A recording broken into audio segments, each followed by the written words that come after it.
And here is the Vegan's Almanac for today, the 12th of April. April 12th is Hamster Day. Hamsters are sometimes referred to as starter pets, a harmful characterization that implies that they have less worth and fewer needs than other animals, and can be used as a learning experience for children grappling with responsibility for the first time. This mindset is an example of speciesism, the misguided belief that one species is more important than another. Hamsters are just as worthy of respect as a dog or a tiger, and they have specific needs just like the rest of us. There's no such thing as a starter pet.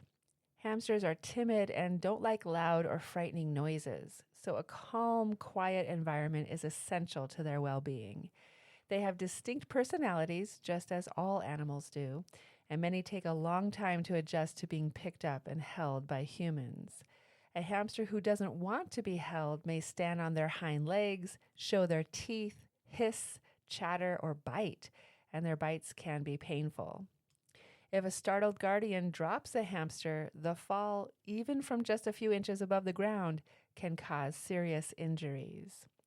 Children likely won't have the patience to earn a hamster's trust slowly and aren't equipped to provide the level of care that these sensitive animals require. And today is also National Licorice Day. Ancient Egyptians used licorice as a healing food ingredient. A great amount of licorice was found in the tomb of King Tut. Hieroglyphics from ancient Egypt show that licorice was enjoyed as a drink. Licorice was popular among the royals. Alexander the Great, Julius Caesar, and Napoleon Bonaparte were recorded as using licorice for its health benefits. There are many names for licorice, such as black sugar, licorice root, sweet root, and sweet wood. It would not be until the 17th century that records indicate that licorice was being made into candy in Holland. From there, sailors carried this treat with them to other countries in Europe and eventually all over the world. Today, people continue to use licorice as a treatment for heartburn, stomach ulcers, bronchitis, sore throat, cough, and infections caused by viruses, and to promote adrenal gland function. Licorice tea is known to have calming effects. When purchasing black licorice, find brands that do not contain gelatin, such as Panda, which is naturally vegan. The publication of Green is the New Red, an insider's account of a social movement under siege by Will Potter, was on this day in 2011.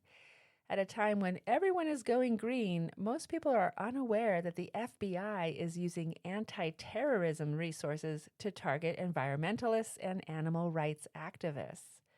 The courts are being used to push conventional boundaries of what constitutes terrorism and to hit nonviolent activists with disproportionate sentences.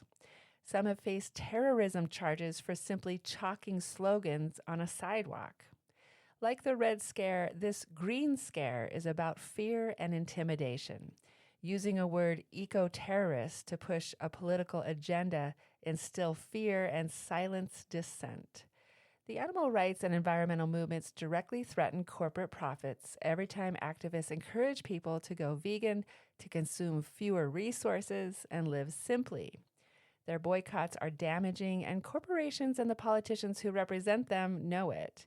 In many ways, the Green Scare, like the Red Scare, can be seen as a culture war, a war of values.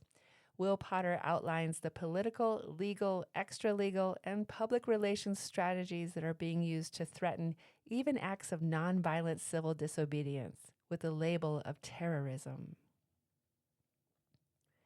And here's a poem for today, The Licorice Fields at Pontefract by Sir John Betjeman. In the licorice fields at Pontefract, my love and I did meet, and many a burdened licorice bush was blooming round our feet. Red hair she had, and golden skin, her sulky lips were shaped for sin, her sturdy legs were flannel slacked, the strongest legs of Pontefract. She cast her blazing eyes on me, and plucked a licorice leaf. I was her captive slave, and she my red-haired robber chief. O love! For love I could not speak, It left me winded, wilting, weak, and held in brown arms strong and bare, and wound with flaming ropes of hair. The Licorice Fields at Pontefract by Sir John Betjeman. This has been the Vegan's Almanac with a reminder to enjoy life to the fullest by living vegan.